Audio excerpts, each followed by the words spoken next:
আসসালামু আলাইকুম সবাইকে। আশা করছি আমরা সবাই ভালো আছি। ধরেন আপনার কাছে এই অটোক্যাড সফটওয়্যারটা নেই। তো অটোক্যাড সফটওয়্যার না থাকার পরে আপনাকে কি করতে হবে, কোনো একটা ড্রয়িংকে কিছু মডিফিকেশন প্রয়োজন অথবা নতুন করে একটা ড্রয়িং করার প্রয়োজন। তাহলে আপনি কি করবেন? অটোক্যাড সফটওয়্যারটা কি ডাউনলোড করে নেবেন? তো দেখা যাচ্ছে যে আমাদের যতটুকু সময় লাগবে সেই ড্রয়িংটা মডিফিকেশন করতে, তার চাইতে অনেক বেশি সময় লাগবে অটোক্যাড সফটওয়্যারটা ডাউনলোড করতে।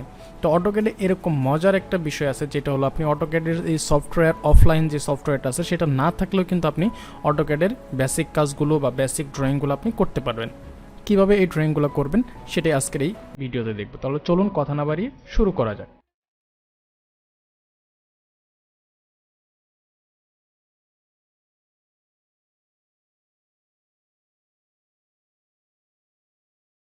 প্রথমে আমাদের যে কাজটা করতে হবে, যে কোনো একটা ব্রাউজার ওপেন করতে হবে। আমরা যে কোনো একটা ব্রাউজার ওপেন করে ফেললাম। ব্রাউজার ওপেন করার পরে আমরা এখানে গিয়ে সার্চ করব অটোক্যাড ওয়েব। অটোক্যাড ওয়েব লিখে সার্চ করার পর আমাদের বিভিন্ন ধরনের ওয়েবসাইট চলে আসবে। তো আমরা খেয়াল করব প্রথম যে ওয়েবসাইটটা সেটা হলো যে web.autocad.com। এই ওয়েবসাইট আমরা চলে যাওয়ার পরে এখানে আমাদের ছোট্ট একটা কাজ করতে হবে, সেটা হলো যে আমাদের অটোডেস্কের একটা অ্যাকাউন্ট ক্রিয়েট করতে হবে। যদি আপনার অ্যাকাউন্ট থাকে তাহলে তো ভালো, তাহলে আর অ্যাকাউন্ট ক্রিয়েট করতে হবে না, জাস্ট লগ ইন করে ফেলবেন। তো আমরা অ্যাকাউন্ট ক্রিয়েট করতে হলে কী করতে হবে, আমরা যদি ক্রিয়েট অ্যাকাউন্টে ক্লিক করি এখানে দেখব যে আমাদের কিছু অপশন চলে আসছে। আমাদের first name, last name, email, confirm email এবং পাসওয়ার্ড, এই চারটা জিনিস দিলেই কিন্তু আমাদের কি হয়ে যাবে, একটা অ্যাকাউন্ট ক্রিয়েট হয়ে যাবে। তো আমার একটা অ্যাকাউন্ট অলরেডি ক্রিয়েট করা আছে, তাহলে আমি এখানে আর ক্রিয়েট অ্যাকাউন্টে যাচ্ছি না, আমি সাইন ইন অপশনে চলে যাব। তো সাইন ইন অপশনে যাওয়ার পর আমি আমার ইমেল আইডিটা দিয়ে দিলাম এবং আমার পাসওয়ার্ডটাও এখানে অলরেডি শো করছে, তো আমি এটাকে সাইন ইন করে দিলাম।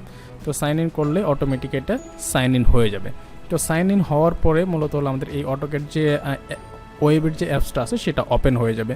তারপরে দেখতে পাচ্ছেন এখানে কিন্তু অটোক্যাডের আমার কিছু ড্রয়িং আগের করা আছে। তো প্রথমে আমাদের ফিক্সড করতে হবে যে আমরা কোনো একটা ড্রয়িংকে মডিফিকেশন করব নাকি নতুন একটা ড্রয়িং করব। তো আমরা যদি মডিফিকেশনের প্রয়োজন হয় তাহলে আমাদের কি করতে হবে, এই ড্রয়িংটাকে, যে ড্রয়িংটাকে আমরা মডিফাই করব সেই ড্রয়িংটা এখানে আপলোড করব। তাহলে আপলোডে একটা ক্লিক করি, কোন লোকেশন আমাদের ড্রয়িংটা আছে সেই লোকেশনে যেতে হবে। সাপোজ আমি যে কোনো একটা লোকেশন থেকে একটা ড্রয়িং এখান থেকে নিয়ে নিলাম। সাপোজ ধরেন আমরা এখান থেকে এই ড্রয়িংটাকে নিলাম, নিয়ে ওপেনে ক্লিক করলাম। ওপেনে ক্লিক করলে আমাদের এখানে কি হয়ে যাবে, সেই ড্রয়িংটা আপলোড হতে থাকবে। তো মজার বিষয় হলো শুধুমাত্র এটা করার জন্য আপনাকে যে ল্যাপটপ বা ডেস্কটপ থাকতে হবে বিষয়টা এরকম না। আপনার কাছে যদি একটা মোবাইল ফোনও থাকে, আপনি মোবাইল ফোনের মাধ্যমে এই অটোক্যাড ওয়েবের মাধ্যমে কিন্তু কোনো ড্রয়িংকে মডিফাই অথবা নতুন একটা ড্রয়িং ক্রিয়েট করতে পারবেন। তাহলে দেখেন আমাদের এখানে এই ড্রয়িংটা কিন্তু আমাদের আপলোড হয়ে গেল। আপলোড হওয়ার পর জাস্ট এই ড্রয়িংয়ের উপর আমরা একটা ক্লিক করব। ক্লিক করলে এই ড্রয়িংটা আমাদের ওপেন হয়ে যাবে। ওপেন হওয়ার পরে আমরা যে জিনিসগুলো আমরা মডিফাই করতে চাই সেই জিনিসগুলো কিন্তু এখান থেকে মডিফাই করতে পারবো। সাপোজ ধরেন আমরা যদি এখান থেকে কালার চেঞ্জ করতে চাই অথবা আমরা ডাইমেনশনগুলো যদি চেক করতে চাই, সবগুলো বিষয় কিন্তু আমরা এখান থেকে করতে পারবো। মূল কথা হলো যে আমরা অটোক্যাডে মোটামুটি যে কাজগুলো করতাম এখানেও কিন্তু আমরা ম্যাক্সিমাম কাজগুলোই করতে পারবো। সাপোজ ধরেন আমরা চাচ্ছি এটা ডাইমেনশনটা চেক করার জন্য, তাহলে আমরা এখান থেকে কিবোর্ড থেকে যদি আমরা ডাইমেনশনটা ক্লিক করি বা কিবোর্ড শর্টকাটটা যদি ক্লিক করি তাহলে কিন্তু হয়ে যাবে। আদারওয়াইজ আপনি চাইলে যে কাজটা করতে পারেন, এখানে ড্র প্যানেল আছে, তারপর আছে অ্যানোটেটে ক্লিক করলে এখানে দেখতে পারেন ডাইমেনশন আছে। সো আমি এখানে ডাইমেনশনটাকে নিলাম, নিয়ে এই পয়েন্ট একটা ক্লিক করলাম, এই পয়েন্ট একটা ক্লিক করলাম। দেখেন এটা ডাইমেনশনটা কিন্তু আমরা দেখতে পাচ্ছি। তো এইভাবে চাইলে আমরা এখান থেকে যে কোনো ড্রয়িংয়ে কিন্তু মডিফাই করতে পারবো। আমরা চাইলে এগুলোকে আমরা ডিলিট করে দিতে পারি বা আমরা নতুন করে এগুলোকে অন্যান্য জিনিস যদি অ্যাড করার প্রয়োজন সেটা অ্যাড করতে পারি। তো এটা গেল আমাদের মডিফিকেশনের যে বিষয়টা আছে সেটা। মডিফিকেশন ছাড়া আমরা চাইলে কিন্তু নতুন একটা ড্রয়িংও কিন্তু ওপেন করতে পারি।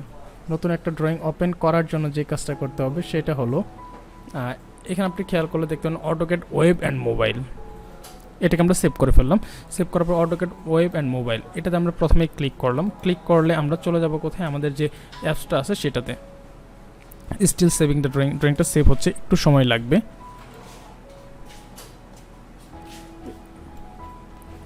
তাহলে আমাদের ড্রয়িংটা সেভ হওয়ার পরে আমরা নতুন করে যদি একটা ড্রয়িং ওপেন করতে চাই, আমরা প্রথমে এখান থেকে কী করব, নিউ ড্রয়িং একটা ক্লিক করব। নিউ ড্রয়িং ক্লিক করার পর আমাদের এই ড্রয়িংয়ের নামটা কী হবে সেটা নামটা আমরা দিয়ে দিব। সাপোজ আমি নাম দিয়ে দিলাম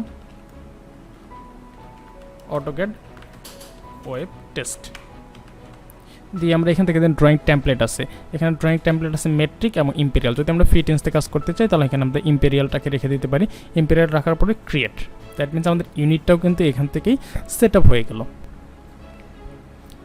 তো তো এটা করার পরে এখন আমরা প্রথমে কি করব, আমরা দেখেন এখান থেকে ড্র প্যানেল আছে, ড্র প্যানেলে আমরা নর্মাল অটোক্যাডের যে কমান্ডগুলো ছিল রেক্টেঙ্গুলার, সার্কেল, আর্চ, তারপরে এসপি লাইন, তারপরে এক্স লাইন মানে কনস্ট্রাকশন লাইন, তারপরে লাইন, এই যে জিনিসগুলো ছিল সবগুলো কমান্ডই কিন্তু এখানে আছে।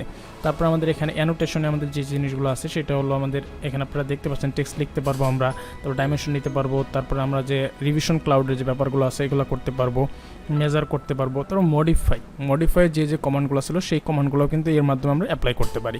ইভেন আপনি চাইলে এখান থেকে ডাইমেনশনও কিন্তু নতুন করে আবারও সেট করে নিতে পারেন।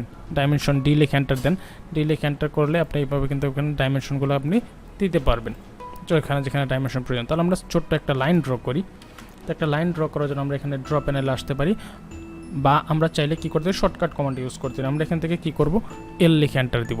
এল লিখে এন্টার প্রেস করার পর আমরা যে কোনো একটা পয়েন্টে ক্লিক করে, সাপোজ ধরেন এদিকে ডাইমেনশন আমরা কত আমরা চাচ্ছি হলো 10 ফিট বা 20 ফিট দিয়ে এন্টার। তাহলে আমাদের 20 ফিট একটা লাইন হয়ে যাবে। নিচের দিকে যদি আমরা আসি, এখানে আমরা দিয়ে দিলাম 10 ফিট দিয়ে এন্টার, তাহলে আমাদের 10 ফিটের একটা লাইন হয়ে গেল। এইদিকে আমরা দিয়ে দিলাম কত 20 ফিট দিয়ে এন্টার, তাহলে আমাদের 20 ফিট সি দিয়ে এন্টার দিয়ে দিলাম, তাহলে আমাদের এটা ক্লোজ হয়ে গেল।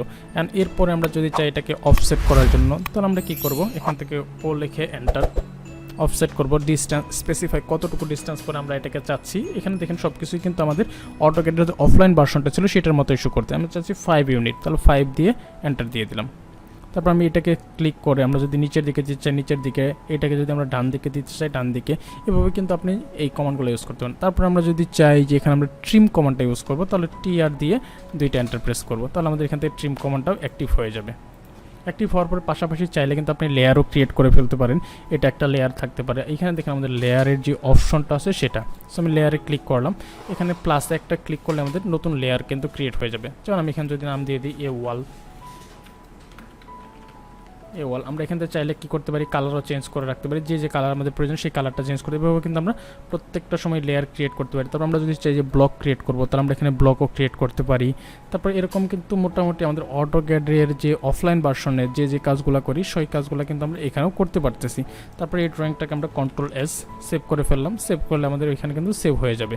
এবার আমাদের যত ধরনের ড্রয়িং থাকবে সবগুলো ড্রয়িং বা সবগুলো লেয়ারই কিন্তু আমরা এখান থেকে অ্যাক্টিভ করে কাজ করতে পারবো। আশা করি ভিডিওটি আপনারা অনেক এনজয় করেছেন। ভিডিওটি ভালো লাগলে অবশ্যই লাইক, কমেন্ট এবং শেয়ার করবেন। আর পরবর্তীতে যদি অন্য কোনো টপিকস নিয়ে আপনারা ভিডিও দেখতে চান সেটা অবশ্যই আমাদেরকে কমেন্ট করে জানাতে পারেন। তাহলে দেখা হচ্ছে আপনাদের সাথে অন্য কোনো ভিডিওতে। সে পর্যন্ত সবাই ভালো থাকবেন, সুস্থ থাকবেন। আসসালামু আলাইকুম।